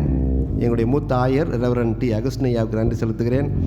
சபை மக்கள், சபை சங்கம், உறவுகள் அனைவருக்கும் நன்றிகளை தெரிவித்துக் கொள்கிறேன். இந்த திருச்சபை எங்களை பயிற்சி கொடுத்து ஆளாக்கி எங்களை உங்கள் முன்பாக பயன்படுத்துகிறது. எல்எம்சி ஹையர் செகண்டரி ஸ்கூல் சீர்காழியில் 7 வருஷம் படிக்கிறோம். படிக்கும்போது அங்கே இருக்கிற ஐயர்கள் அவங்களோட நாங்கள் நற்செய்திக்கு கிராம சபைக்கெலாம் போவோம். ரெவரண்ட் ஜான் ஐயா சில பயிற்சிகள் கொடுத்தார்கள். அந்த 7 வருஷத்துக்கு பிறகு அப்படியே எங்களை அப்பா அம்மா கொண்டு போய் டிபிஎம்எல் கல்லூரியில் படிக்க வைக்கிறாங்க. அங்கே 7 வருஷம் பயிற்சி எடுக்கும். இப்போ நான் பயிற்சி எடுக்கும்போது என்ன நினச்சேன், நான் எம்ஏ கூட்டுறவு படித்தேன். எம்ஏ கூட்டுறவு படிக்கும்போது சொன்னாங்க, நீங்கள்லாம் கூட்டுறவு வங்கிகளில் பணியாற்றப் போகிறீர்கள், கூட்டுறவு வங்கிகளில் பணியாற்றப் போகிறீர்களே சொல்லிகிட்டே இருந்தாங்க. நான் நினச்சிக்கிட்டேன் கூட்டுறவு வங்கிகளில் பணியாற்ற போகிறோம். ஆனால் ஆண்டவர் எங்களை சில விஷயங்களை படிக்க வச்சு பயிற்சி கொடுத்து உருவாக்குகிறார். எல்எம்சி ஹையர் செகண்டரி ஸ்கூலில் நிறைய விஷயங்கள் படித்து கொண்டோம். அப்படி பொறையார் கல்லூரியில் போய் நிறைய விஷயங்களை பயிற்சி கொண்டோம். ஆண்டவர் எங்களுடைய ஊழியங்களை ஆதரித்து வருகிறார். மங்களம் சதா பாடி முடிக்கலாம். எஃப் மேஜரில் ஒரே ஒரு கவி மட்டும் பாடுறேன். மங்களம் பாடி தபசு இந்த மங்களம் சதா ஜெயமங்களம் வேதா எங்கள் துங்க மங்களர்க்கு மங்களம் சதா, மங்களம் சதா ஜெயமங்களம் வேதா எங்கள் துங்க மங்களர்க்கு மங்களம் சதா. இயேசு நாயகா எம் நேசநாயகா, இயேசு நாயகா எம் நேசநாயகா, மாசில்லாத சுதனுமக்கு மங்களம் சதா, மாசில்லாத சுதனுமக்கு மங்களம் சதா, மங்களம் சதா ஜெயமங்களோ வேதா எங்கள் துங்க மங்களர்க்கு மங்களம் சதா, எங்கள் துங்க மங்களர்க்கு மங்களம் சதா. ஜெபம் செய்வோம். அன்பு நிறைந்த ஆண்டவரே, ஆசீர்வாதங்களை ஊற்றானவரே, இந்த நாளிலும் பொறுமையின் சின்னம் சிலுவையாய் இருக்கிறது என்று எங்களுக்கு போதித்திருக்கிறேன். வாழ்க்கையிலே நாங்கள் பொறுமையை கற்றுக்கொள்ள ஆலோசனை வழங்கியிருக்கிறீர்கள். நீர் இந்த பாடுகளின் பாதைகளில் நடக்கிற பொழுது எவ்விதமாக பொறுமையாக சகித்தீர். எத்தனையோ அடிகள், அவமானங்கள், துன்பங்கள், துயரங்கள், இவைகளிலே பொறுமையோடே ஓடக்கடவோம் என்று பவுல் அடிகளார் சொன்ன வண்ணமாக எங்களுக்கு வாழ்ந்து காட்டினீர். அதற்காக நன்றி செலுத்துவோம். ஒப்புரவாகுதலின் ஊழியத்தை நீர் எங்களிடம் ஒப்படைத்து சென்றிருக்கிறீர். ஆண்டவரே, இவைகளை நாங்கள் எங்கள் ஊழியங்களிலே, எங்கள் குடும்பங்களிலே நாங்கள் எடுத்து நடத்த அருள் தாரும். துதிகன மகிமைகளை ஏறெடுக்கிறோம். இயேசு கிறிஸ்துவின் நாமத்திலே வேண்டிக் கொள்ளுகிறோம் நல்ல பிதாவே, ஆமேன். கர்த்தர் உங்களையும் உங்கள் ஊழியங்களையும் ஆசீர்வதிப்பாராக. ஆமேன்.